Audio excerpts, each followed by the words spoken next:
एक बार एक किसान हर कभी आने वाले आंधी तूफान, ओलावृष्टि, तेज धूप इत्यादि से परेशान हो गया, क्योंकि कभी कभी फसल ज़्यादा खराब हो जाती थी।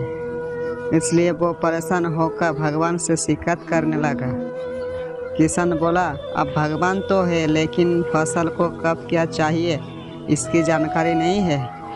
जिसकी ज़रूरत भी नहीं होती है वो भी देते रहते हैं। इसलिए आपसे मैं विनती करता हूँ कि आप मुझे एक मौका दीजिए, मेरे कहे अनुसार मौसम कीजिए, फिर हम सब किसान अन्न के भंडार भर देंगे। भगवान मुस्कुराए और बोले, ठीक है, आज से तुम्हारे अनुसार मौसम रहूँगा। किसान खुश हो गया। किसान ने अगली फसल में गेहूं की बुवाई की। उसने जब चाहा तब धूप मिली, उसने जब चाहा पानी मिला। पानी की तो उसने बिल्कुल कमी नहीं आने दी। आंधी, बाढ़ और तेज धूप तो उसने आने ही नहीं दी। समय बीतने पर फसल बड़ी हुई। किसान भी बहुत खुश हुआ कि इस बार शानदार फसल दिख रही है।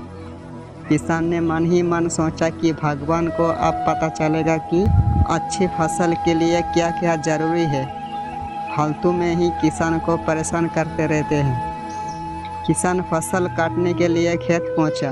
गेहूं के पौधे की बालियों को हाथ लगाया तो उसके पैरों तले जमीन खिसक गई।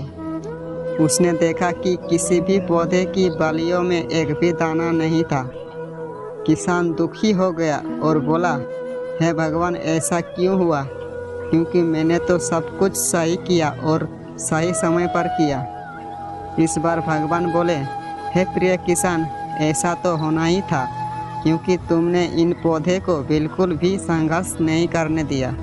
इन्हें ना तो तेज धूप में तापने दिया, ना ही आंधी का सामना करने दिया। इन्हें किसी भी प्रकार की चुनौतियों का सामना नहीं करने दिया। इसलिए बाहर से भले ही अच्छे दिख रहे हैं, लेकिन ये अंदर से बिल्कुल खोखले हैं। इनके अंदर कुछ भी दाने नहीं। वो पौधे जब विभिन्न चुनौतियों का सामना करते हैं तो उनमें ऊर्जा पैदा होती है। ये ऊर्जा उनके अंदर सही सामर्थ्य पैदा करती, जिनके लिए वो बने हैं। दोस्तों, ठीक इस प्रकार जब तक इंसान संघर्ष से नहीं गुजरता है, वो आदमी खोखला रह जाता है।